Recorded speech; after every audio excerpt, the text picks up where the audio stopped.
árbol, la paloma y la serpiente. ¿Es una paloma? No, un ave. Es un Un ave. ave. Un ave, bueno, era una paloma. Una paloma, no, pues yo creo que nunca hemos visto una paloma. Sí, Ella sí. Yo digo una paloma. Una golondrina. Sí, es el leche. ¿Qué? Porque si lo digas tú. Tiene un nombre, sí, parecido a ¿Lo una digas tú? Yo es un pájaro, yo pensaba dibujar una águila o algo así. Que dice que es una gaviota, pero yo pensé en un águila. Entonces, si tú piensas en una águila, es una águila. Claro. La interpretación es una interpretación. Es que por un ave, entonces tú puedes pensar... No, A ver, ¿quién va a ser del Pepe, tú o yo? La idea es que cuando está lluvia en el desierto, que lo lleva al desierto el alma, que es se presenta en forma de paloma. Bueno, eso parece un gavilán, no sé qué cosa es, pero bueno. Sí. Y después, a pesar de ese desierto, él cae a una profundidad, ¿se acuerdan? Empieza a ver cavernas, el agua cenegosa, la oscuridad, etcétera, etcétera. Y incluso encuentra lo del sol que está velado por las serpientes, ¿sí? Un sol que brilla en la oscuridad, velado por las serpientes. Yo aquí lo puse más o menos. Pero una de las escenas importantes es la muerte del dios viejo, de Sigfrido. En que yo les leí, dice, el dios se ha vuelto viejo, cuando esto ocurre se torna en sombra y en un sinsentido y desciende a lo inferior. Cuando las cosas que hemos utilizado en una etapa de nuestra vida las queremos seguir usando y ya no sirven para usarlas en el presente. Vamos a decir, ciertas soluciones, yo no voy a decir que las cosas niñas, sino ciertas situaciones en las que en un momento dado fueron solucionadas con una toma de decisiones determinada, ahora pareciera que ya no son las mismas formas de solucionar las adecuadas para los nuevos retos que tenemos. Y entonces, en el escrito Jung indica que se vuelve eso viejo, ¿no? Dice, viejo, el Dios que antes estuvo activo, se vuelve viejo y cuando esto ocurre se torna en sombra, se vuelve oscuro. Las soluciones anteriores que fueron para cierta situación, ahora nos pueden generar problemas, para parte sombría. Y, o sea, pongamos un ejemplo, ¿no? Yo tuve un trabajo y en el trabajo pues yo tomé ciertas decisiones y las decisiones que yo tomé pues afectaron cambios en la empresa donde yo estaba. Pasa el tiempo y me nombran a mí en otra posición y yo quiero utilizar las mismas estrategias que usé años antes para resolver problemas parecidos y veo que no funciona. ¿Por qué? Porque las nuevas situaciones, aunque se puedan parecer a las anteriores, tienen otras características, ¿no? Entonces, ese formato que yo utilicé en el pasado se agotó. Pero a nosotros nos da por insistir en ese formato, ¿no? Porque es el fácil, porque el que conocemos. Y lo único que generamos es que sea más conflicto en la situación. Por eso se torna como la parte sombría, oscura. Yo quiero educar quiero tratar a las personas de una manera determinada y veo que ya no es igual, bueno, eso lo van a ver los profesores ahora, ¿no? La educación que se hizo hace 20 o 30 años, ahora pues no funciona, porque los formatos son otro tipo de formatos. Que pueden usar ustedes la fuerza, pues no van a ver que no les va a resultar, porque los niños ya no están para soportar una presión, ni los padres ni la sociedad. Que se van al lado opuesto, a la unilateralidad del maestro, que todo lo permite, pues ya saben lo que les pasa a los maestros permisivos, ¿sí? Se los comen. Entonces la posición del maestro actual es compleja, porque ni sabe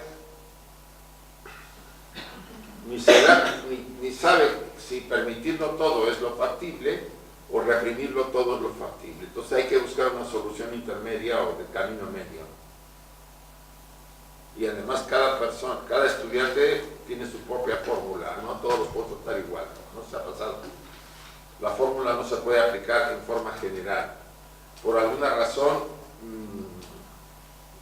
a veces es personalizada las decisiones que se toman en clase. No es fácil, ¿eh? Uno cuando trata en terapia a las personas, uno piensa, no, pues tiene un problema de ansiedad. Y a todos los ansiosos los trato igual. No es cierto, no se puede. Cada uno tiene una característica particular y hay que utilizar nuevas estrategias, si quieren llamarlo así, ¿no? Para poder ayudar a la persona. Lo interesante acá es que la muerte del dios, del héroe, en este momento para Jung era Sigfrido, para ustedes y para mí puede ser, pues no sé, alguien que represente el paradigma de nuestra sociedad. Por usar el Quijote, ¿no? Que está elevado a los principios éticos y vamos a decirlo así, de idealizados, ¿no? de la sociedad, ¿no es así? Sí, yo ayer hablando con María del Mar me preguntaría ¿en qué tipo de locura está fijo? ¿Cuál es su locura? La locura es la superior. De las locuras. La superior. Él veía más allá de lo que se veía normalmente. Desde el enfoque, ¿no? Porque él veía a Dulcinea del Toboso como una mujer idealizada que en realidad era una campesina oronda, ¿no? Él veía ciertas cosas de otra forma. Se veía a sí mismo como un caballero. Se veía a sí mismo como un caballero, como algo superior, que en realidad es lo que somos, ¿sí? No nos veíamos como somos. Y realmente por eso invitaba tanto a Sancho. Sancho era la personalidad, ¿no? Lo arrastraba para que fuera con él. O sea, el ideal que nosotros tenemos nos empuja a ser mejores y a cubrirnos. Nosotros somos Sanchos, si quieren verlo así. Somos Sancho Panza todos. Y esa parte interior de la esencia nos presiona para que nos acerquemos al ideal que él representa. Oye, que son molinos, que no es cierto. Dicen, no, son gigantes. Y en realidad, si ustedes analizan el tema de los molinos, que está teniendo que ver con la mecánica, con la ciencia, ahora, ¿quiénes son los grandes monstruos? La tecnología. La tecnología, sobre todo, si se nos va de las manos, ¿no? Y ya lo vemos con esta aparatito. Es un monstruo, porque nos está cortando muchas cosas, ¿sí? También cuando le dice Sancho, Señor, los perros ladran, y él le responde, déjalos, es muestra de que vamos avanzando. Sí, sí. La gente no tiene siempre muy claro que la opinión pública es una opinión. Exacto. Y la gente le da mucho peso al que dirán. Si ustedes le dan peso al que dirán, están fritos. Que nunca van a satisfacer a la opinión pública. Porque lo hacen o porque no lo hacen, siempre los atacarán, ¿no? Es lo que quiere decir. Sí. Entonces, dejar que los demás hagan y deshagan es su opinión, ese es asunto de los demás. Lo importante es lo que yo hago. A pesar de que me lleguen a criticar por lo que fuere, porque según su visión de ellos o de ellas, yo lo que hago es de una manera determinada que no parece a los demás, pues es un asunto de ellos, no mío. Si yo estoy bien con lo que estoy haciendo. Y mientras yo no me dé cuenta que a lo mejor puedo mejorar, yo tengo que seguir haciendo lo que hago. Es uno de los puntos que más deberíamos respetar de los demás. Yo no puedo obligar a Uzi, ni a Joaquín, ni a Tere, ni a José Luis a que vean la vida como yo la veo, ¿sí? No puedo. Ellos lo ven cada uno según pueden, pero no, por su percepción y sus capacidades. Que a lo mejor el ideal de todos nosotros es verla de una manera como el Quijote, ¿no es así? Vamos a pensarlo, ¿no? Bueno, pero los caminos que cada uno está siguiendo son diferentes. Para llegar a lo mismo, sí. Pero es que las circunstancias de cada persona Son diferentes. La realidad. O sea, tus circunstancias, bajo tu bagaje kármico que traes de otras vidas, más las condiciones en las que naciste, más las experiencias que has vivido, tanto positivas como negativas, te conforma como algo súper especial, que no se va a igualar nunca al de Tere, ni al de José Luis, ni al mío, ni al de José. Sí, José. Rosso Luna habla sobre el tema del Quijote y lo plantea de una forma muy interesante. Él lo define como dos mundos opuestos. El mundo del ideal y el mundo, digamos, de la realidad cotidiana, de lo material. Refleja a Sancho y refleja, la historia es que realmente va en la misma dirección que tú estás diciendo. Realmente lo vemos como mundos opuestos. Sí. Nos vamos a los extremos y al final son determinadas locuras, tanto por Sancho, porque Sancho solo ve el mundo real, el mundo tal como lo conoce. Más que real, él ve el mundo material. Material, esa es la palabra. Porque la realidad está lejos de todo. Sí, sí, efectivamente, eso la confunde. Pues es el mundo material. Y entonces cada uno tiene su locura, tanto en el mundo de Sancho como en el mundo de... La locura de Sancho es la locura superficial de la que hablábamos ayer, ¿sí? Vivir en el mundo superficial y conformarme con eso. Es una locura, de acuerdo a Jung, ¿sí? El Quijote tiene una locura superior, ¿no? En donde después de que el espíritu de la profundidad lo ha arrastrado, lo ha transformado y se volvió loco. Para la gente se volvió loco, ¿sí? Sí, y respecto a lo mismo que estabas diciendo tú, si al final creo que a nosotros, ¿cómo definimos la psique? ¿A qué la psique? ¿Qué se denomina la psique? La psique es no solamente los procesos mentales, emocionales de la personalidad, sino también los procesos, vamos a decir, hasta cierto punto espirituales que nosotros manejamos, ¿de acuerdo? A la ciencia, la psique envuelve todo. Y lo que se remata ahí para diferenciar la psique de la parte esencial, le llaman sí mismo, a la esencia, lo que nosotros llamaríamos Atma, o Buddhi, Atma o espíritu. El Jung le llama sí mismo. Pero todo lo demás, lo que nosotros consideramos como Buddhi, la mente superior, le llama psique. Y también procesos parte de la personalidad. O sea, hay una combinación ahí un poco más compleja desde el punto de vista de la ciencia.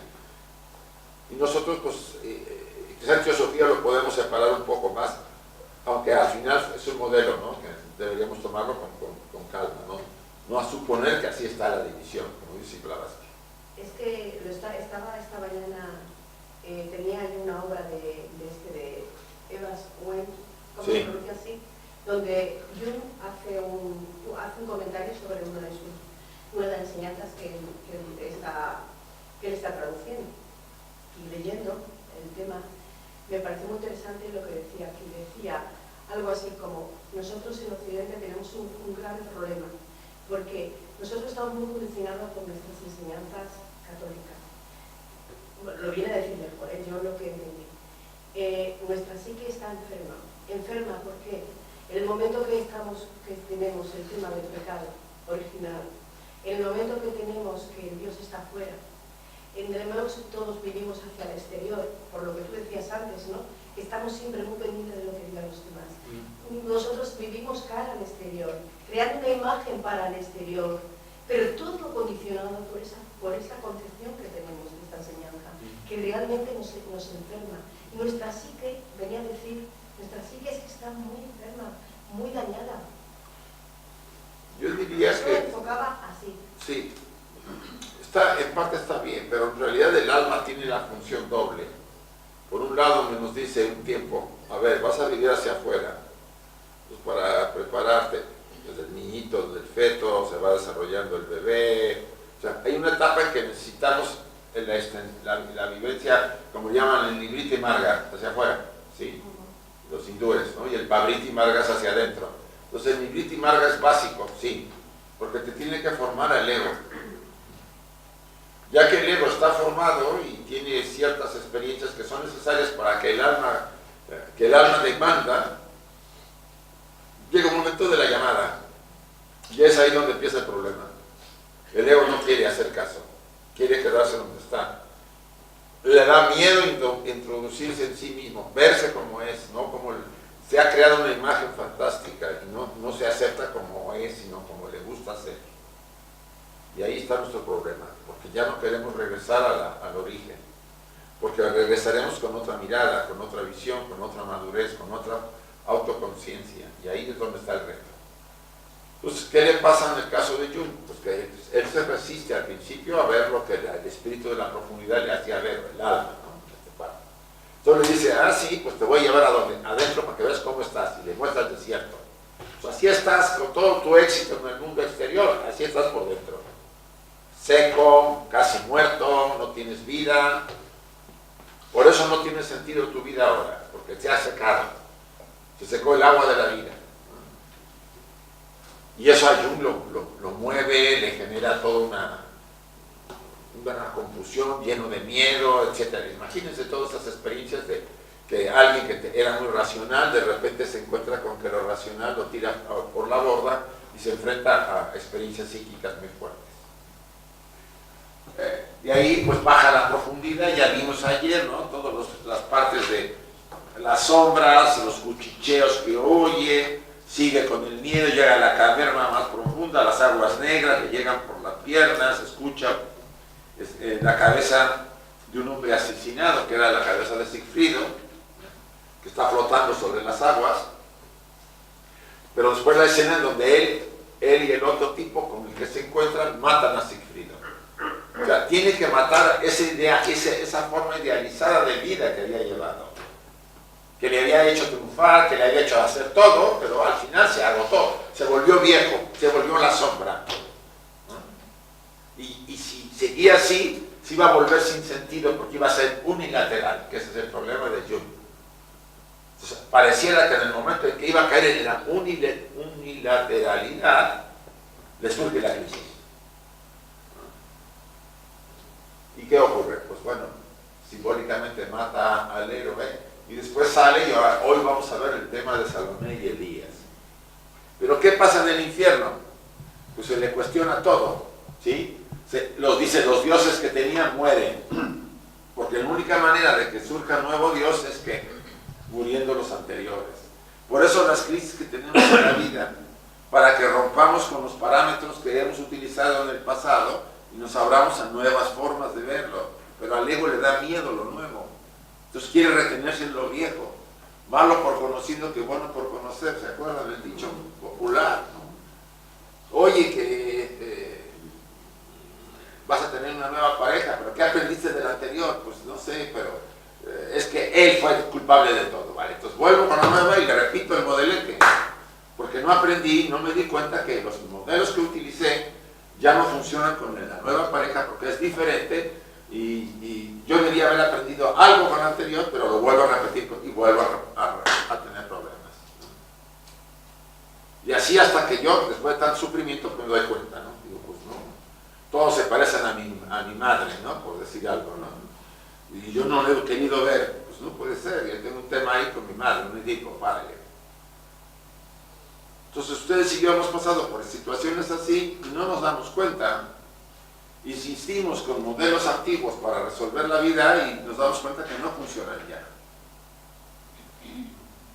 Entonces, ese matar al Dios significa que yo digo, bueno, pues descarto todas estas formas de cosas que he hecho en el pasado para resolver mi vida y ahora me enfrento a lo nuevo, a lo inesperado, a lo que surja, a fluir. Y de ahí saldrá la nueva solución a las situaciones que voy a enfrentar.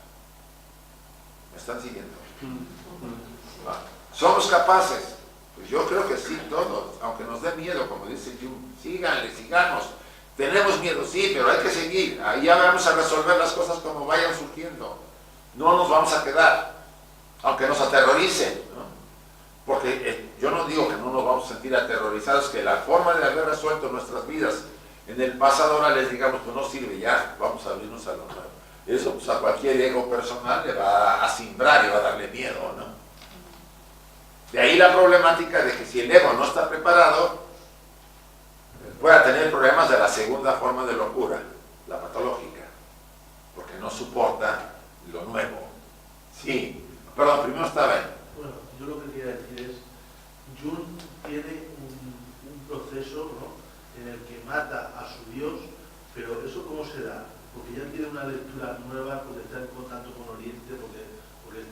abriendo su mente, o porque de repente, es lo que yo supongo, ¿no? O porque de repente de la noche a la mañana tiene esas visiones, algo no funciona en su vida, no sé qué. No lo deja claro. No, bueno. Recuerden que Jung tiene su modelo, que se parece mucho a las de las tradiciones, a los cambios. Digo, no es igual que el Dante en la Divina Comedia de bajar a los infiernos, pero se parecen en algunas cosas. Por ejemplo, Jung mata a Sigfrido acompañado de alguien. Dante va a los infiernos acompañado de Virgilio. ¿No? Hay una similitud por ahí. Lo que pasa es que, a pesar de abrirse Jung, bueno, en el momento en que tiene su crisis, no es el Jung que conocemos posteriormente. Estamos hablando del Jung exitoso, con poder, con dinero, se casó con una mujer muy rica, conocido mundialmente, tiene 38 años, preferido de Freud, etcétera, etcétera. En ese momento se le cortan las alas a Jung y cae en esta situación. Aún no había desarrollado sus teorías, estamos hablando de... Pero él estaba en contacto, ¿no? Porque, por ejemplo, en la película que hay de él, una de las películas que hay de él discute con Freud porque no tiene en cuenta lo parapsicológico.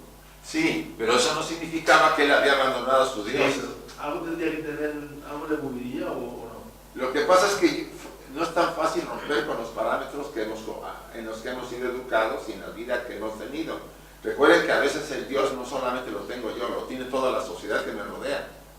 Como esa es la sociedad suiza o nórdica, ¿no? A los alemanes, los suizos, casi toda esa zona, o nosotros en parte, teníamos, dice, por alguna razón,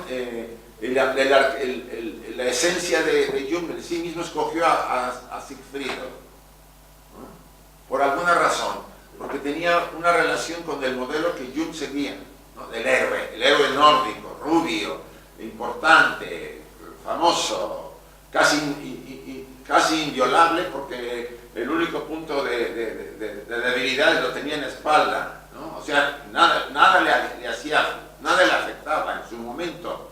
Era famoso, ninguno de los psicólogos que le rodeaban a Freud, incluyendo a Freud, le hacía mella, ¿no? ¿Y qué ocurre? Pues ahí le da duro la crisis. Pues ese modelo debía ser roto, que simbólicamente significa matar al Dios, ¿no? El Dios que, si por ejemplo ustedes, ¿cuál sería su Dios que tendrían que matar?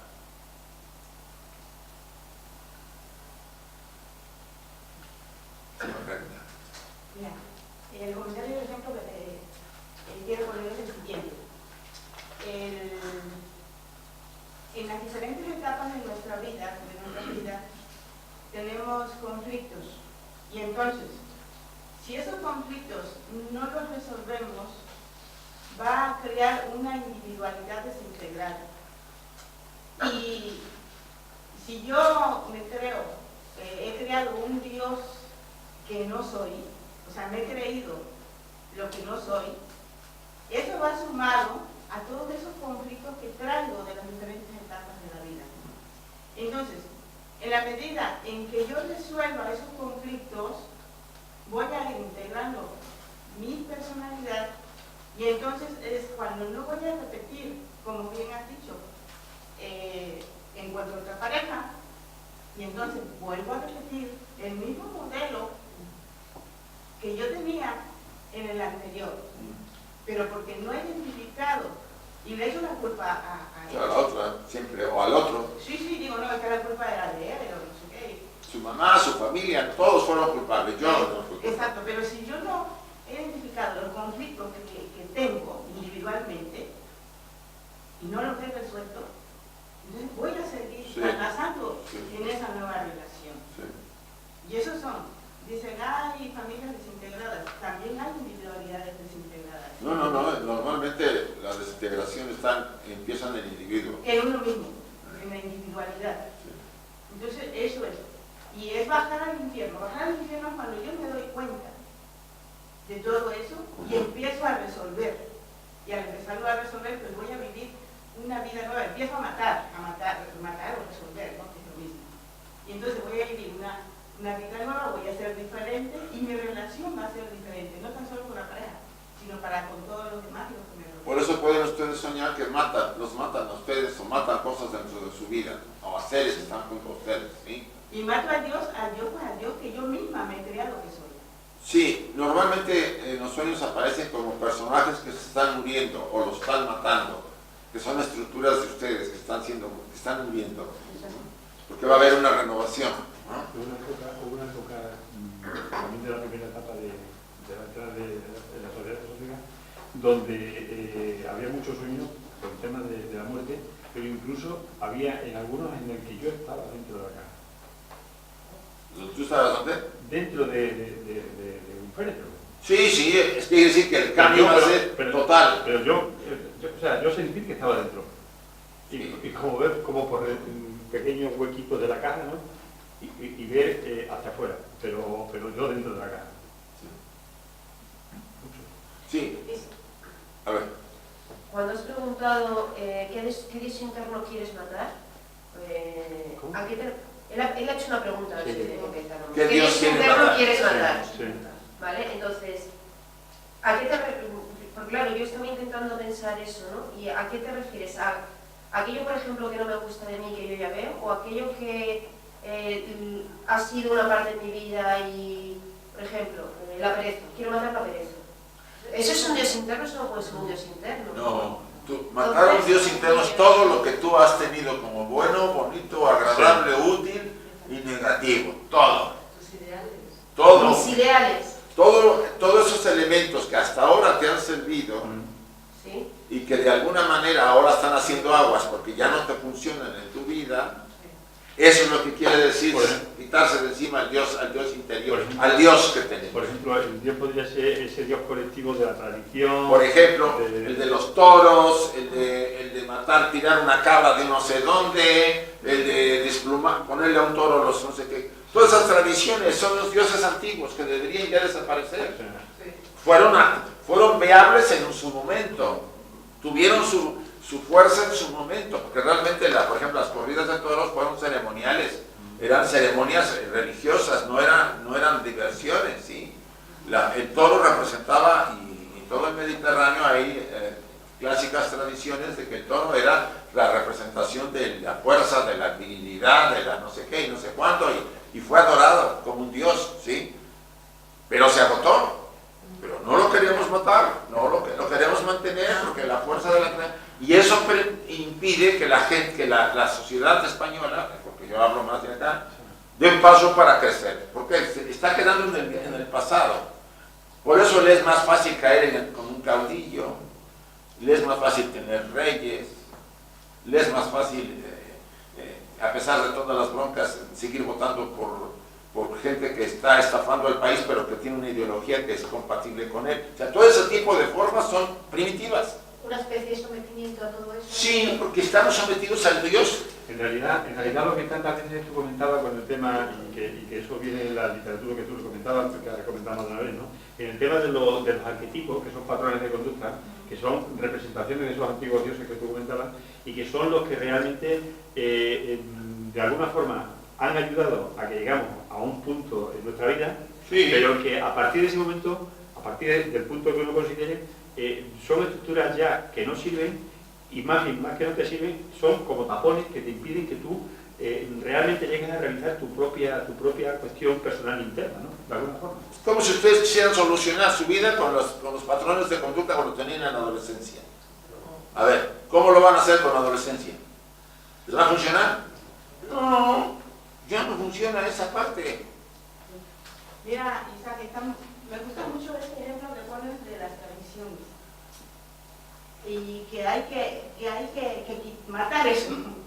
¿Por qué? Porque mira, ahora que estuvimos en el retiro con Kim Yu, sobre lo que habló sobre lo que es los muertos, la etapa de la muerte y eso. En México tenemos una tradición y por ignorancia, y esa tradición no debe de existir, pero bueno, yo la respeto.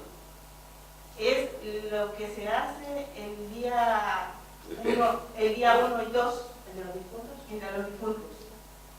¿Por qué? Porque no se les deja en paz. Eso de ir a los cementerios a cantar, a comer y toda esa historia que se trata de la tradición, es no dejar en paz a esos seres que ya tienen que descansar. Y entonces, pues que, pero es una tradición que es como te digo, la respeto, y cada quien pues lo Lo que pasa es que las tradiciones sostienen, pues yo diría, un conjunto de elementos que aglutinan a una sociedad. En un momento dado fueron viables, pero milenios después, porque esta tradición de los muertos tiene miles de años, ya viene desde los olmecas, que es el pueblo más viejo en México, ¿no? Que es Atlante. O sea, la adoración a los muertos no es de los aztecas, como ahora lo tienen, no viene desde el pasado. Pero ha sido tan fuerte, porque hay tradiciones muy poderosas que son difíciles de extirpar. Perdón.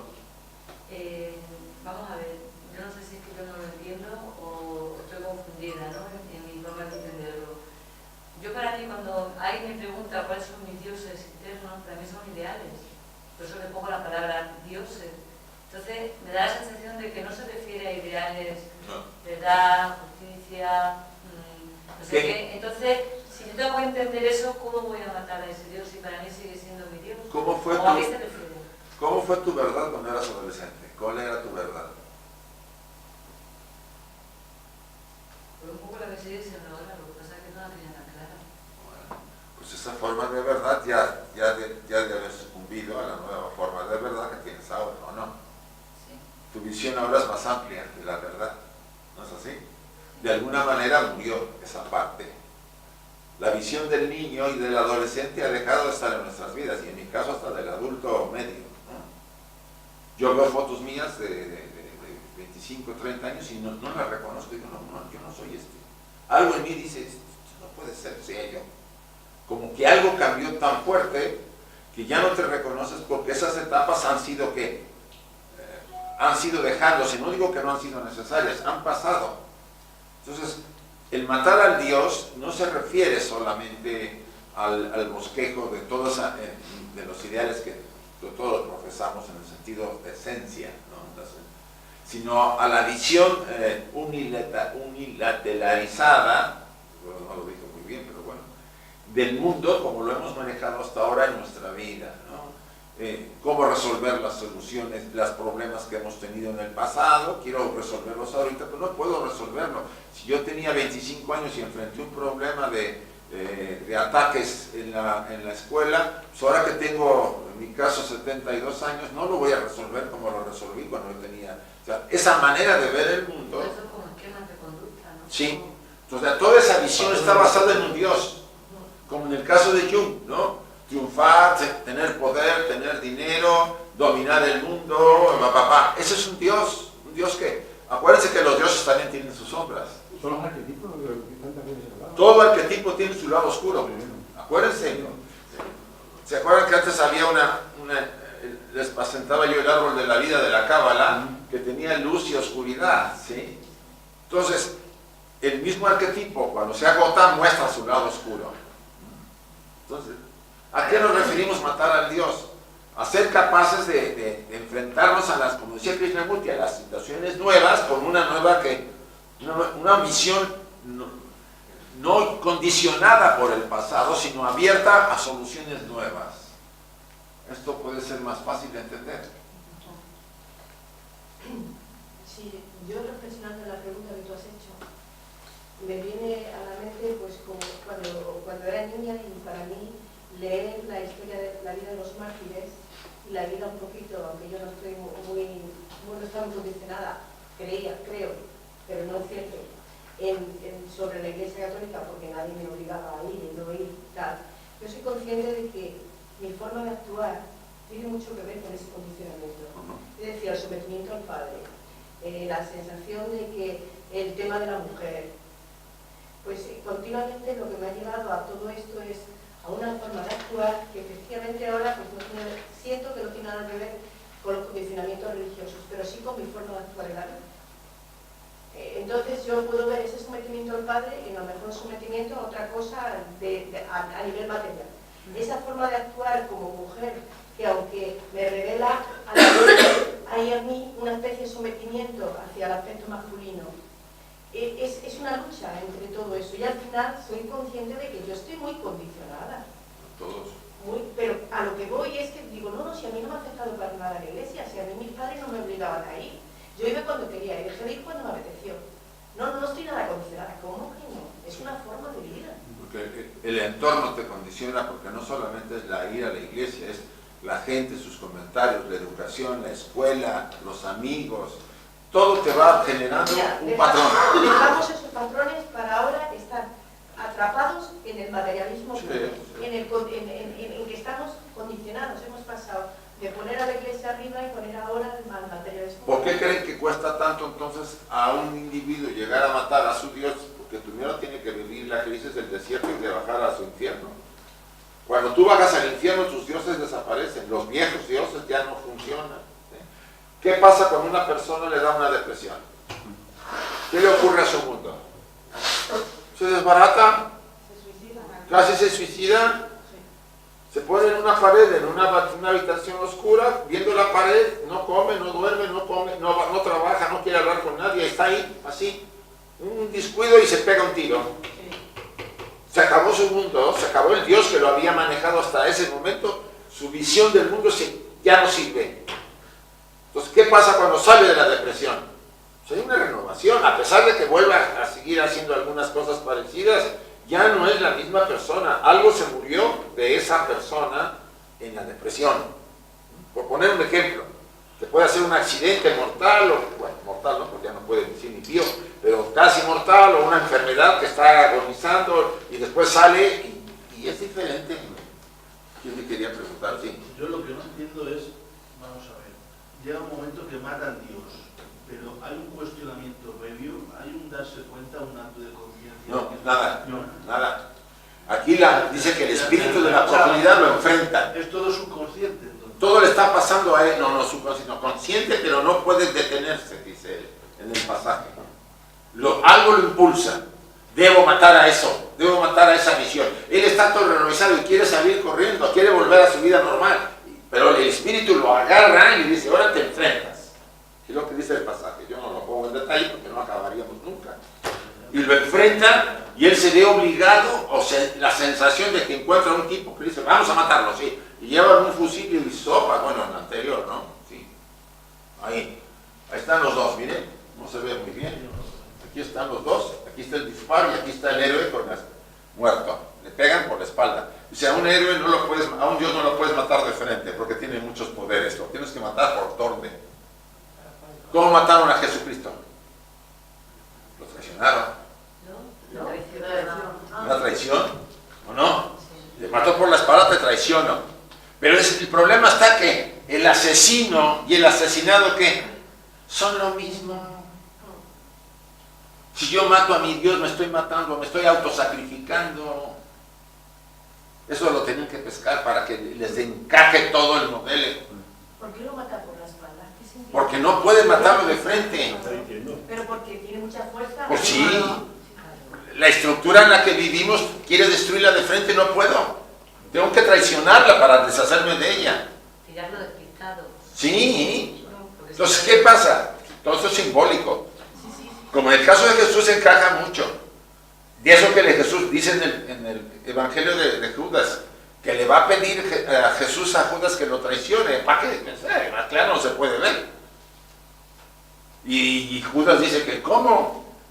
Entonces, en realidad él carga con un peso tremendo de verse involucrado en un proceso de matar, de traicionar, porque también es una traición, como aquí, para que Jesús se convierta en un Cristo. Entonces mata a la personalidad. Sí, se mata a la personalidad que estaba adherida al Dios viejo. Así es. Nuestras personalidades están adheridas a un Dios, nos guste o no, y a pesar de los esfuerzos que hagamos, José, ahí está metido. Entonces, por eso la enseñanza teosófica nos insiste, tienes que deshacerte de tu ego personal hasta donde puedas. Quítale fuerza, disciplínalo, oblígalo, lo que sea. ¿Que te lleva a encarnaciones? Pues nos va a llevar a encarnaciones, porque no es tan simple. ¿Sí? ¿Comprendemos ahora? Entonces, la razón de esta parte a mí me interesa mucho porque está soportada por toda la tradición oculta. No hay manera de crecer si yo no someto a la personalidad. Y como no la puedo enfrentar porque es muy fuerte, o no, Nuestra personalidad no se deja. ¿Cómo la debo hacer? Pues la debo traicionar. Le debo hacer una jugada como aquí le hacen la jugada a Sigfrido. ¿Cómo traicionarían ustedes a su personalidad? A ver. ¿Y por qué lleva un acompañante? La estructura de la... Yo creo que ahí es la sombra del mismo Jung, que tiene que matar a su parte superior, a su idealizado. ¿Eh? La sombra es la parte tuya opuesta. Porque te da la fuerza para acabar con aquello que ya no funciona.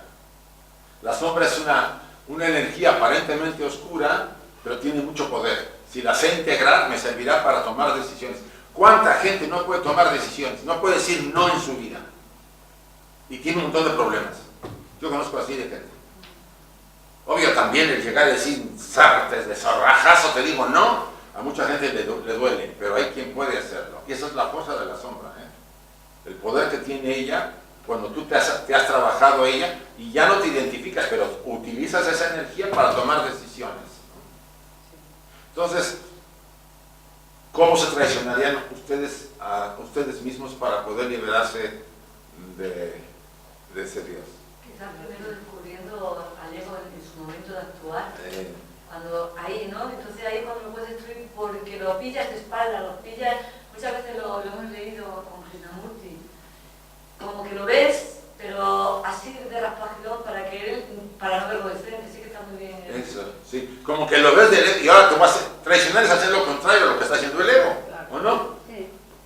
Yo recuerdo que cuando empezamos a trabajar en la primera etapa con la clave de la teosofía, a mí ese libro me movió cantidad de cosas, porque claro, ese libro es tremendo, ¿no? O sea, primero, desde el concepto de lo que uno entiende o considera que es Dios. Ya, el libro ya es justamente lo contrario de ese Dios de la tradición, de ese Dios de la cultura que te tiene, aunque tú no lo quieras aceptar, te tiene a machamartillo, te tiene metido el concepto del Dios antropomórfico, de esa divinidad de historia. Eso por una parte. Otra dinámica que tuvimos Gus y yo, además esta también fue fuerte, porque claro, tú no te cuestionas de manera así profunda el tema de la oración. Normalmente la oración está asociada a la cultura a una petición, a un pedir algo, ¿no? Entonces, recuerdo que leyendo el tema también de la clave de la filosofía en ese capítulo, que habla de eso, de que no hay que pedir nada, o sea, te desmenuza esa idea, ¿no? Entonces, te dice, ¿y entonces? ¿Ahora cómo se coge todo esto? O sea, enfrentar, aunque muchas veces uno no sea consciente, pero decir, lo que sí sé es que lo veo ya no sirve, es un obstáculo. Entonces, no sé cómo, pero enfrentarte. Ahora, con el paso de los años uno va descubriendo lo que estás haciendo, ¿no? Aunque lo hace de manera diferente, pero te das cuenta de que empiezas a poner en funcionamiento mecanismos que son totalmente desconocidos para ti, pero que eso es lo que va a servir para romper el modelo que ya no sirve y que es un obstáculo. Matar al Dios significa hacer un cambio tan fuerte que no tenga que ver nada con ese modelete que habíamos utilizado hasta ese momento. Claro. ¿Sí? Matar al Dios, pero al Dios verdadero. Lo que hacemos a veces es esos pequeños cambios que van debilitando a ese Dios, si quieren verlo así. ¿Sí? Pero no lo matamos de frente, por la espalda totalmente, porque seguimos como leales a ese modelo en el que fuimos educados y el entorno es así y nos da miedo ser diferentes. A mí me estoy acordando al hilo de todo esto que estamos hablando, es el hilo del retrato de Dorian Gray, que está muy relacionado con todo esto que estamos hablando, porque su Dios era su belleza. Y esa su inmortalidad que había logrado con el acuerdo con el demonio y todo lo que hacía. Pues es que se convirtió en un demonio tan horrendo a pesar de su...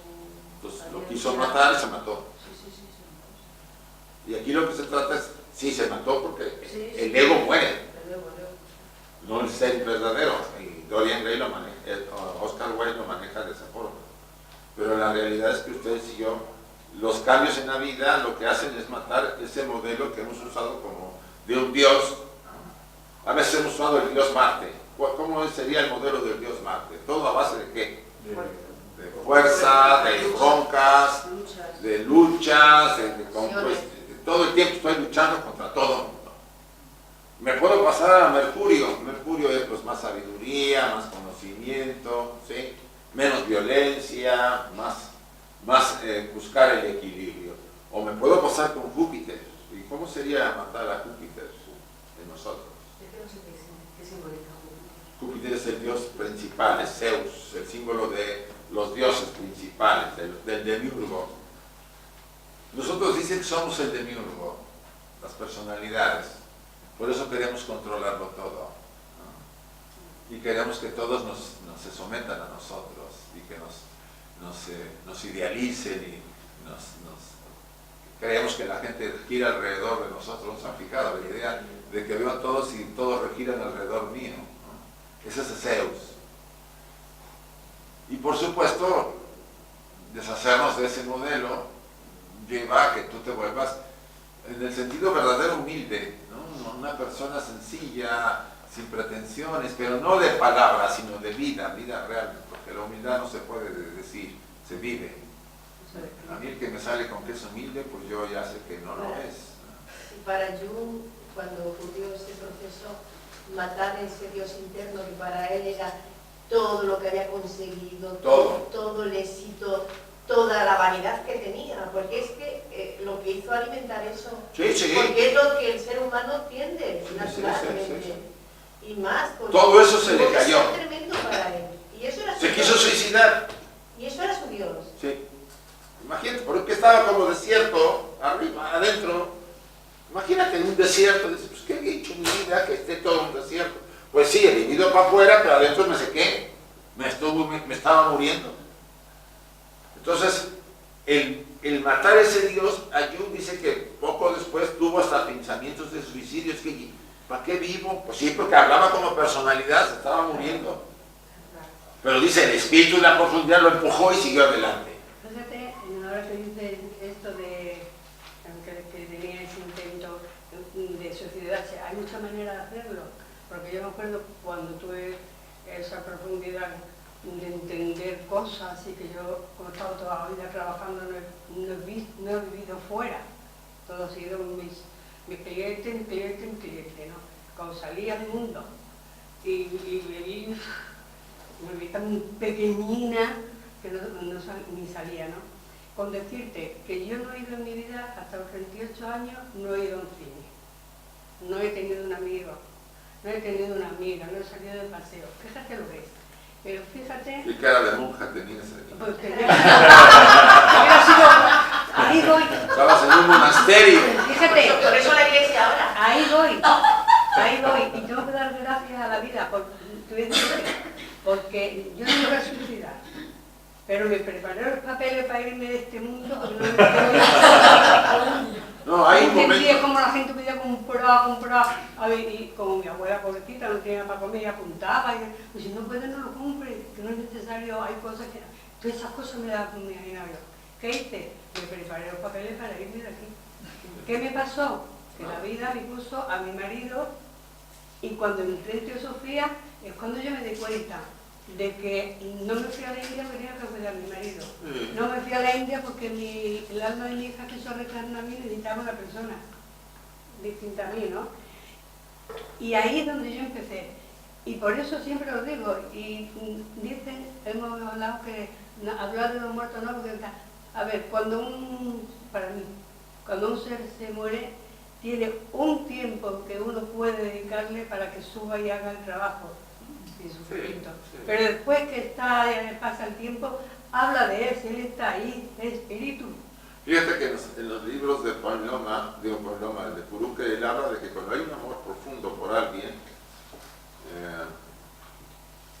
y tú lo tienes en tu corazón, ese ser que has amado, pero como un amor espiritual, más que un amor carnal, tú estás unido a ese ser a pesar que está en el Devachan. Es verdad.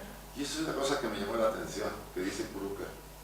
Aunque no todo lo de Purúquer hay que tragárselo, es mi opinión ahora, porque ha interpretado mucho, es mi opinión por otro lado, porque ustedes se van a las cartas de los maestros y a varias obras, pues no dicen nada de eso.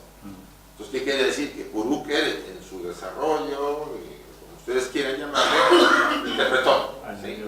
Pero vale la pena porque muchas cosas son válidas. ¿Sí? Sí, Tere,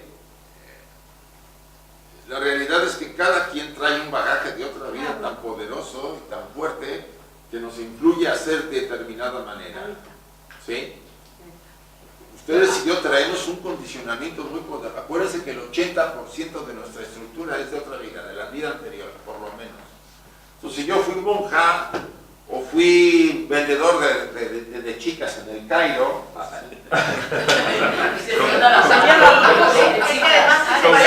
con camellos, con camellos, en la película esta de, ¿cómo se llama?, de Gladiator sale. Entonces, yo tengo una tendencia muy fuerte a esa línea, a pesar de que estoy aprendiendo nuevas cosas, ¿sí? Entonces, a veces uno insiste en que un modelo de una persona no es el correcto. No es que no sea el correcto, es el que está viviendo y tendrá que agotarlo, como yo el mío y como el de cualquiera. Y nosotros que estamos trabajando el tema del libro de Krishnamurti, de la liberación primera y última, que bueno, Krishnamurti ya pega duro en cualquiera de sus comentarios, dándole más vueltas de rosca al tema, ¿no? Él dice algo así como que no intentando ser bueno o intentando ser mejor, se consigue ser mejor. Me explico, es decir, se elimina las viejas tendencias, ¿no? O sea, algo así como que la estructura vieja del yo la modificas y consigues que ese modelo sea mejor que el anterior. Pero aún así todo sigue siendo ese mismo modelo. Sí. No sales del modelo. O sea, estamos huyendo, entre comillas, ¿no? Yo sé que esto es una forma de hablar porque intentamos salir del sufrimiento huyendo de un modelo, fabricamos otro modelo que nos hace menos, nos chirría menos porque está más engrasado y un poquito mejor formado, pero aún así todo, sí, ese mismo modelo es el que nos va a dar sufrimiento, a poco, como tú estás comentando ahora, a poco que pase de tiempo, porque lo único que hemos hecho, entre comillas, es cambiar de silla. Que lo maquillamos un poco, pero seguimos dentro del modelo. Por eso la idea tan truncada, tan fuerte de matar a Dios, ¿sí? Nos genera mucho ruido. ¿Por qué? Porque estamos acabando con todos los modelos hasta ahora. Por eso Krishnamurti se parece mucho a la enseñanza que comenta este señor por sus experiencias, ¿no? Romper con todas esas estructuras no son ahora sí como decimos en México, no son enchiladas. Al ego dice, sí, ¿quieres acabar conmigo? A ver si puedes, ¿no? Y te va a poner broncas y broncas para que se va a defender. Entendible, y por eso nosotros andamos jugando un poco a veces en dos aguas por acá, y a veces sí, y a veces no, y me hago el tonto y me hago acá, pero sé que en el fondo tengo que acabar con eso. Si queremos crecer, sí. Antes habéis hablado de pillarlo desprevenido y todo eso. Sí. ¿Y eso cómo se hace?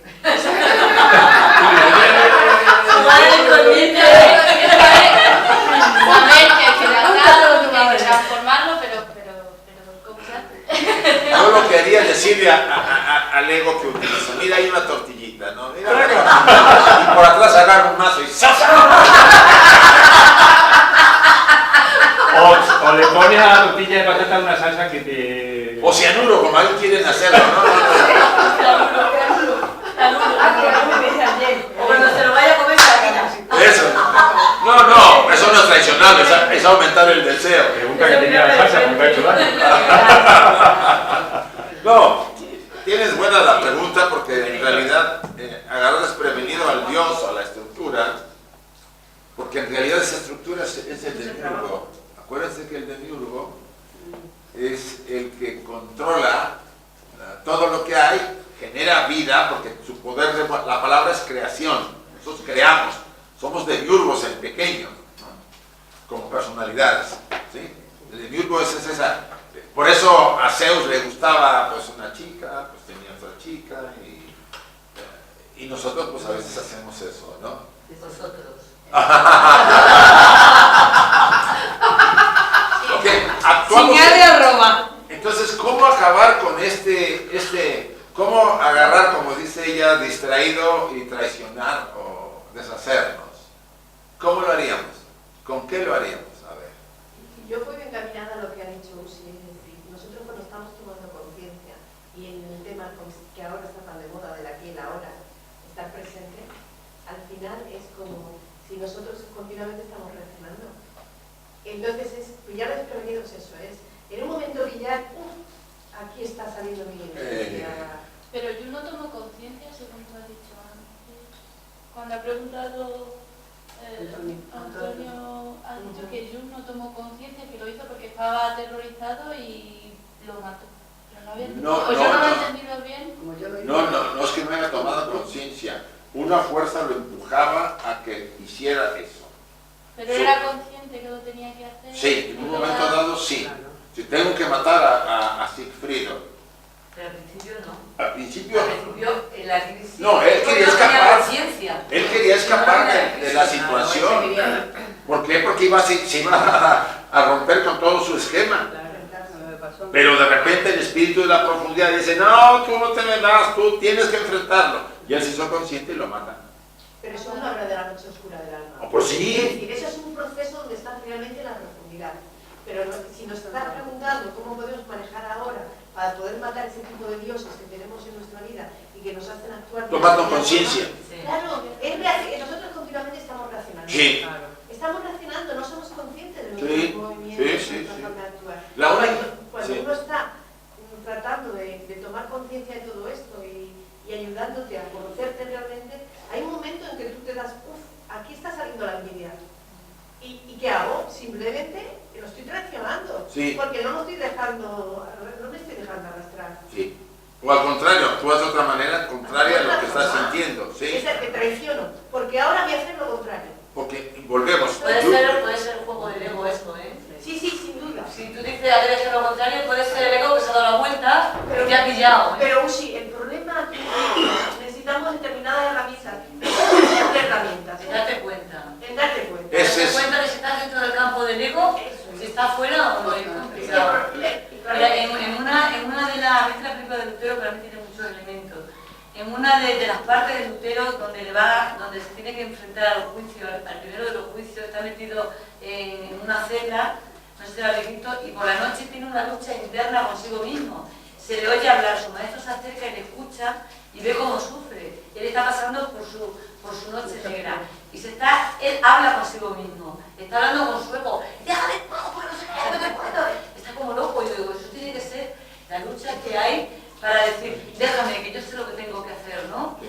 Para mí eso es muy simbólico de lo que estamos hablando. Fíjense que la posesión de un Dios se muestra mucho en los instintos, en los automatismos, en los momentos en que no pensamos. Ustedes actúan a veces como Marte cuando se les va la ira y le dicen a uno hasta de lo que se va a morir. Ahí Marte entró, ¿sí? O de repente tienen un pensamiento de mucha sabiduría espontáneo, ese es Mercurio. O tienen de repente un arrobamiento por alguien y se sienten atraídos inmensamente, eso es ¿quién? Venus. Entonces, hay momentos en que los dioses entran, pero normalmente entran en mecanismos inconscientes, no somos muy conscientes. ¿Sí? Y yo creo, como estoy identificado con una estructura que la estructura quiere. Recuerden lo que dicen los astrólogos. La estructura de los 12, de las constelaciones astrológicas afectan a la personalidad, no a la parte superior. Entonces, ¿qué quiere decir? Que los mecanismos instintivos, sobre todo los no pensados, los actuados así por instintos, ¿no? Sí, son los que nos tienen controlados, ¿no? Abandonar eso significa, o traicionar eso, significa reflexionar en un momento. A ver, me ha dicho de cosas, me ha ofendido, mi reacción sería devolvérsela. Pero ¿vale la pena? En ese momento tú estás traicionando al Dios, no estás actuando como Marte. Véngate, cóbrate, dale. No voy a hacerlo. Ahí lo traicionas. O en un momento dado, las circunstancias te piden que mientas, como Mercurio, porque Mercurio es ambivalente, ¿sí? Acuérdense. Y hay que mentir para conseguir una buena oportunidad. No voy a mentir, te voy a decir la verdad. Estamos traicionando ahí al Dios constantemente. Por supuesto, aquí hablo para responderte, ¿no? ¿Cómo hacer eso? Si normalmente las estructuras o reacciones son las tradicionales, las normales que la gente hace, yo de repente lo veo y digo, esto no lo voy a hacer. ¿Por qué lo tengo que hacer así? No siento que sea lo correcto, ¿sí? Entonces ahí estás traicionando al Dios. Porque el Dios quiere que hagas esto, hagas el otro. Recuerda cómo son los dioses, ¿no? Tienen sus ambivalencias todos, ¿no? Su lado oscuro, su lado brillante, etc.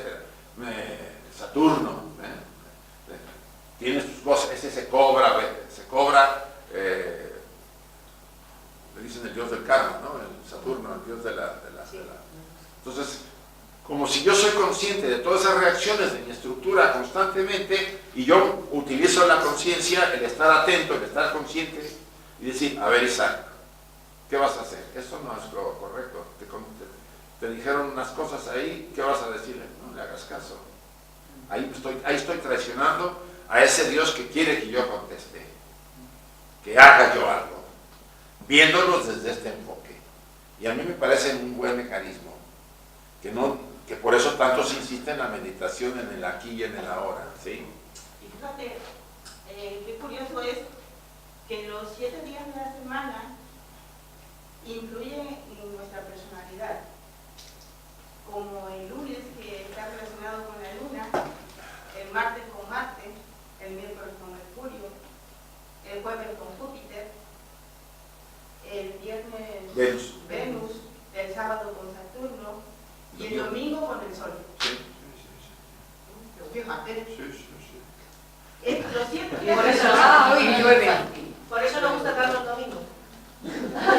Pero que el sol es la luz. Me gusta más el sábado. Lo que quiero decir es... Es que no da tiempo de pensar que Dios nos gusta, oye. La relación que existe de los planetas, la relación que existe de los planetas en nuestra personalidad, cada uno de nosotros, Mucho. en la individualidad. A mí me decía Pedro, el astrólogo que conocemos, que el poder de los planetas es muy fuerte y que nosotros no somos conscientes de la influencia de ellos. Exactamente. ¿Por qué? Porque hemos nacido bajo su égide, ¿no? Su influencia. Y solamente con un esfuerzo de alta reflexión yo puedo decir, a ver, esta tendencia que tengo ahorita de hacer esto, no voy a dejarla, voy a traicionar esa tendencia. La influencia que está teniendo. Sí, detenerla. Exacto. Pedro dice, cuando tú logras liberarte, entre comillas, realizarte, ya los planetas no te afectan, porque ya no eres personalidad.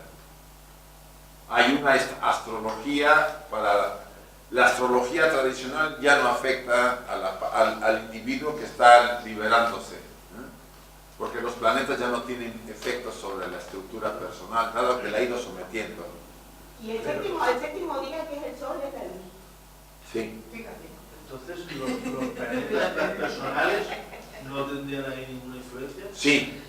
Yo me refiero a los 7 planetas. Los 7 planetas, vale. No, los transpersonales ya es otra cosa, ¿sí?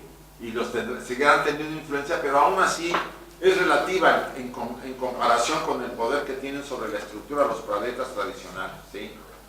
Por eso, sí, Joaquín. De esta forma, se está ocurriendo, ¿cuándo nos surge la fase de la caída lógica? Previamente nosotros hemos estado trabajando con un modelo que nos ha servido durante un tiempo. Cuando ese modelo se agota, es cuando viene la fase del desierto. Sí. Cuando nos empezamos a cuestionar lo que hemos vivido hasta ahora. Sí. Entonces tenemos que pasar por la fase del cuestionamiento. Sí. Que la fase del cuestionamiento viene un poco en darnos cuenta de dónde estábamos. O sea, de que eso donde estábamos, que lo queríamos profundamente, pierde sentido. Perdiendo ese sentido. La fase del desierto. Y cuando ya se agota la fase del desierto, el cuestionamiento de nuestro modelo, es cuando nos sentimos que el modelo que teníamos ya no nos sirve y entonces sentimos un vacío. Que sería el infierno, de alguna manera. O vernos tal como... Es que de repente, si se fijan, a mí me gusta mucho en lo de Dante porque se acuerdan que empieza el problema le empieza el Viernes Santo. Por alguna razón ese día le empieza su crisis. Es Viernes Santo, dice él en sus poemas. me siento perdido en un bosque. Veo a la montaña de la verdad a lo lejos, pero no puedo llegar a ella. El bosque es su qué, su parte interior. Y me aparecen 3 fieras. Acuérdense, un león, un leopardo y una loba. El león de la ira, se ve que él era iracundo porque estaba reflejándose. El leopardo de la maledicencia, acuérdense que en la República Florentina, Maquiavelo, todo ese tipo de cosas existían mucho, ¿no? Y la loba de la concupiscencia, dice en un poema, ¿a cuántos seres ha dañado esos animales? O sea, él había dañado. Entonces se siente desolado, diciendo lo que dice Joaquín, se siente constreñido y está desesperado, no sabe qué hacer. Y de repente aparece la entrada al infierno. Ahí empieza su proceso. Estaba consciente de todo, estaba consciente del daño que había hecho, estaba consciente de lo que llevaba encima, ¿sí? Pero no era suficiente, tenía que verlo todo completo, como el caso de Jung. Tenía que caer, que bajar y ver todo. Aquí en el Jung no se ve que mata a su... Pero el hecho de haber bajado, dice, cuando uno baja a su infierno se mueren todos los dioses. Pues sí, los dioses antiguos que habían estado influyendo en mí, ¿sí? Pero que ahí sí que es el subconsciente, ¿no? Entonces, no es, olvídate del subconsciente, inconsciente. Es lo que en el caso de Dante, ¿no? Porque es muy casual que sea Viernes Santo, ¿no?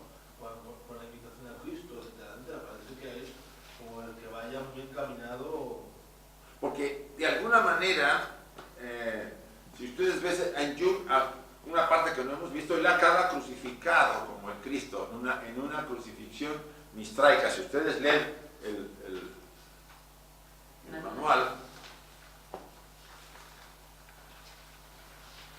creo que lo menciono.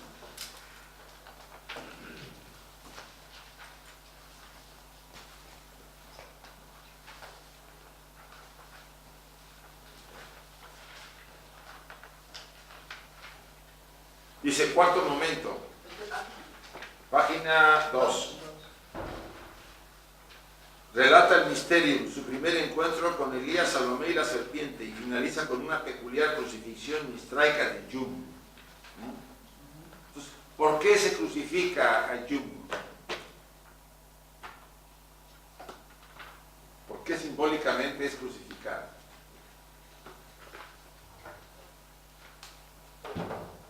A ver si este diagrama ayuda.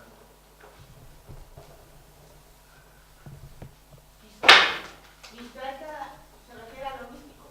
No, Mitra. De Mitra. Mitra. Misterio de Mitra. Sí.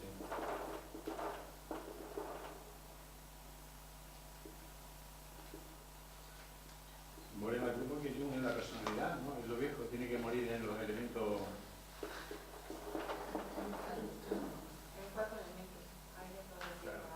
Eso viene muy bien a la doctrina secreta. El cuaternario. Cuando habla de la crucifixión de Jesús, el simbolismo de la cruz. Se fijan en la pirámide. La base tiene 4 partes, que sería ¿qué? La personalidad. El cuaternario. El cuaternario. Y el Cristo está crucificado ¿en qué? En el cuaternario. Recuerden la cruz.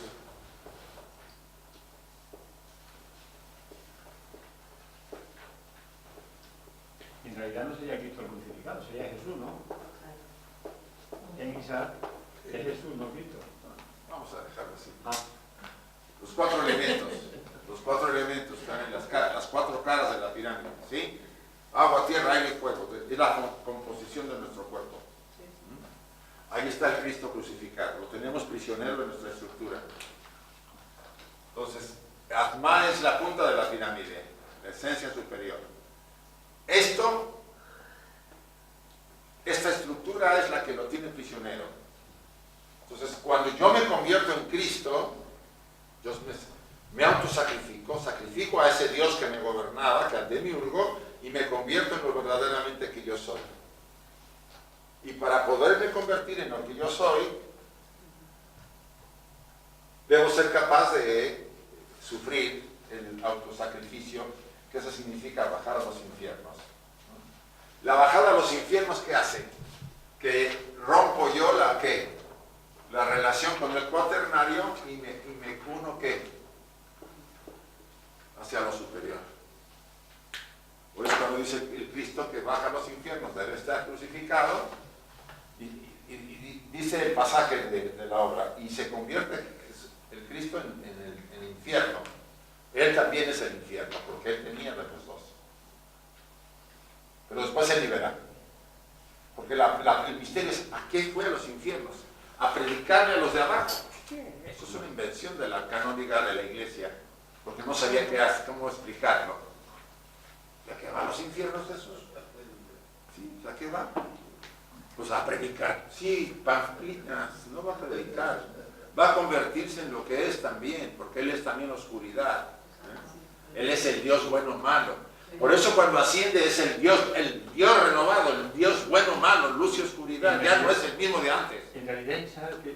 Me está llegando finalmente, ¿qué es lo que baja al infierno? Porque, a ver, me está llegando un poco por la visión teosófica que da Taini en el librito de Conocimiento de sí mismo, cuando hace el esquema de que Atman se refleja, ¿no?, en el mundo material como la forma física del yo. Por lo tanto, estaríamos hablando de que yo es la sombra de Dios, es decir, Deus inverso el demonio. Es decir, nosotros seríamos aquello de lo que estamos intentando escapar, que es el demonio. Entonces, realmente no sería la personalidad quien desciende al infierno, sino sería la conciencia o supraconciencia la que desciende. Para ver claro todo. Porque acuérdense que Dante cuando baja al infierno no se convierte en el infierno totalmente. Ve lo que él hizo, ve la ira, ve el odio, ve el rencor, ve los traidores, porque él traicionaba. O sea, todo lo que veía, él lo había hecho. Es que tienes que darte cuenta de una cosa. El infierno no como tal no existe, el infierno es este. Sí. Y aquí es donde está todo el... Por eso aquí nosotros nos empeñamos en no ver la realidad, sino ver lo que queremos ver. Pero al final lo que hemos matado, lo que tenemos que matar es lo que consideramos bueno e idealizado. Al final lo que tenemos que plantearnos es si no tenemos que darle vuelta a todo, porque lo que consideramos la sombra, que es lo que tenemos rechazado continuamente, nos va a aportar la fuerza. ¿Qué es lo que nos aporta la sombra en sí beneficioso en este proceso? ¿Qué nos aporta? Que te des cuenta, que es capaz de darte cuenta con el sufrimiento que te genera. Porque nosotros estamos unilateralizados hacia lo bueno, ¿no es así? Sí. Y creemos que estamos bien. Entonces la sombra lo que hace es darnos ahora una experiencia aquí, ahora una experiencia te quito el trabajo, ahora te enfermo y te pones grave, ahora te deja tu pareja, ahora lo que fuere. Entonces uno dice, bueno, pero Diosito, mangos de Manila, no te va a dar nada porque estás de un solo lado. Tienes que darte cuenta que te están diciendo la otra parte, equilíbrate. Es lo que hace la sombra. Volvernos a poner en donde debemos. Pero somos tan obcecados que volvemos otra vez acá. Y ahí estamos mandando. O de plano decimos, Dios es malo, es un hijo de no sé qué y no sé cuánto. Ya me voy a vengar. Y me voy a extremo. La función de la sombra es básica. La necesitamos. Sin ella no habría realización, ¿no? En el libro de Tana, en la Mayese, la conferencia que da habla precisamente de eso. Y dice que aquellos seres que han sido muy malos o que tienen mucha energía, que esa energía, que es la sombra, la han utilizado de manera devastadora, como Vilareta lo pone como ejemplo, son los que tienen la capacidad de volverse del otro lado. Sí. Porque utilizan esa energía. Ahora esa energía ya no es para hacer el mal, sino que la han tomado conciencia de ella y la conducen en otra dirección. O sea, la vida de San Francisco de Asís, ¿sabes? ¿Se acuerdan? En la primera fase de su vida era un canijo, vida bonita, era hijo de familia muy rica, mujeres, o sea, la pasaba bien. Y de repente se va al otro lado, porque tenía la fuerza. Chicos, el trabajo interno necesita una fuerza interior, necesitas personalidades fuertes. No me refiero a personalidades desquiciadas, sino fuertes. Que sean firmes y que aguanten la presión y se mantengan, pase lo que pase. Y eso no todos la tienen. Seamos honestos. ¿Sí? Unos salen corriendo a la primera, queriendo ir a las naguas de su madre, ¿o no? La etapa del Kali Yuga es de las indecisiones. Precisamente por eso, porque no hay esa decisión, como el Sí, en realidad toda la experiencia que tenemos es para que nosotros nos vayamos dando cuenta de que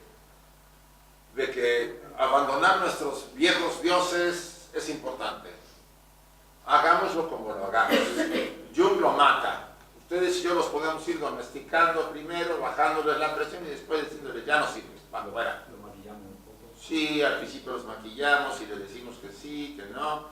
¿Por qué? Porque no somos capaces de matarlo. Pero al final lo tenemos que hacer si queremos crecer, y todos ustedes, yo estoy seguro que estamos acá porque queremos crecer.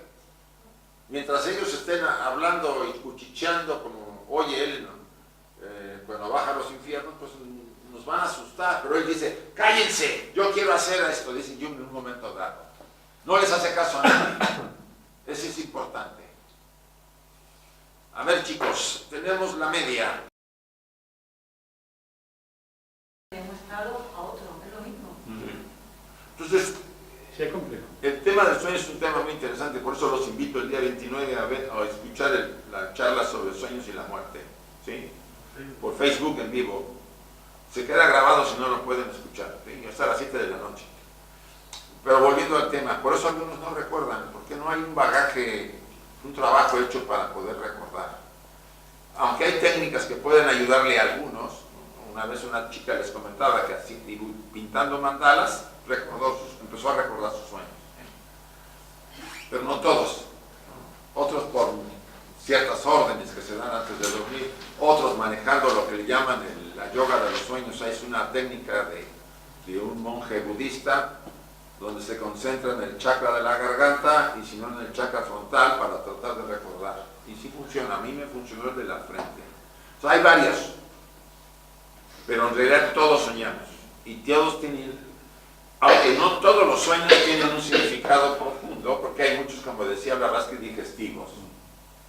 ¿Cómo son los digestivos? Bueno, pues que salí de acá, fui a la casa de una amiga, me di un atracón y yo pues estoy todo lleno ahí, pues voy a soñar con cosas raras, pues estoy la digestión que está haciéndome y me genera cosas. O estuve en una reunión donde se discutió mucho y hubo ahí muchos gritos y no sé qué, pues esa noche yo sueño con ese barullo así total de que están pasando cosas dentro de mí, porque se activaron cosas dentro de mí. ¿Y qué opinión tiene usted de la regresión? No muy buena. Yo no la recomiendo ahora. Antes pues no la veía tan mal. Pero ahora no la recomiendo porque si no hay necesidad de recordar normal, natural, que sería a través de los sueños, porque el alma quiere que recuerdes, mejor no meterse porque no sabes lo que hay atrás de ello. No sabes tu bagaje. Hay personas que no soportarían. A mí me puso el ejemplo un terapeuta que me decía, mira Isaac, suponte que recuerdas que en la vida anterior fuiste tú un verdugo de la Inquisición y que pues mataste a bastantes y los hiciste sufrir. Y en esta encarnación, como tú recordaste quién fuiste, ahora los encuentras alrededor tuyo porque los atraes por el dolor. ¿Cómo vivirías? ¿Cuidándote de qué? La paradoja es que cuando las personas hacen regresión siempre son lo mejor. Para sí, pero eso es un sueño, es curioso, una fantasía, sí. Por eso es que uno tiene que cuestionarse hasta eso. Porque cuando hay regresiones resulta que... Porque ahí te viene la mente y cambias muchas cosas, modificas cosas. Y eso es lo que se le atribuía a veces, y decía Levitt que incluso a él le pasaba. El psíquico puede alterar sus visiones por sus propios deseos. Ustedes han visto a veces el péndulo, ¿lo han manejado alguna vez? Sí. El péndulo es muy guiado por nosotros. Si nosotros queremos algo, en el fondo va a ser lo que ella quiere, nosotros queremos. Preguntan, todo lo que pregunten por ustedes, pónganlo en duda. Me ha pasado, y soy consciente de eso. Todo lo pongo, ¿por qué? Porque el péndulo, puedes mover con la mente el péndulo, pero fácil, sin ningún problema. Digo sí, y el péndulo hace sí. Digo no, y hace no. En cambio, cuando pregunto por otra persona, podría ser más imparcial. Sí. Cuando pregunta por otra persona, puede ser más imparcial. Más imparcial, sí. Siempre y cuando no te una demasiados afectos por la persona. Porque si la persona está enferma y tú estás emocionalmente afectada, pues yo no diría que te va a salir muy bien. Vas a estar alterado. El tema yo muchas veces me he preguntado, ¿qué es lo que mueve el péndulo? Yo creo que tiene que ver mucho con la energía del ego superior, el campo magnético que tenemos, ¿sí? Porque hasta cierto punto tiene cierta, yo no diría inteligencia, cierta sabiduría, ¿no? En decidir ciertas cosas. Pero yo debo estar siempre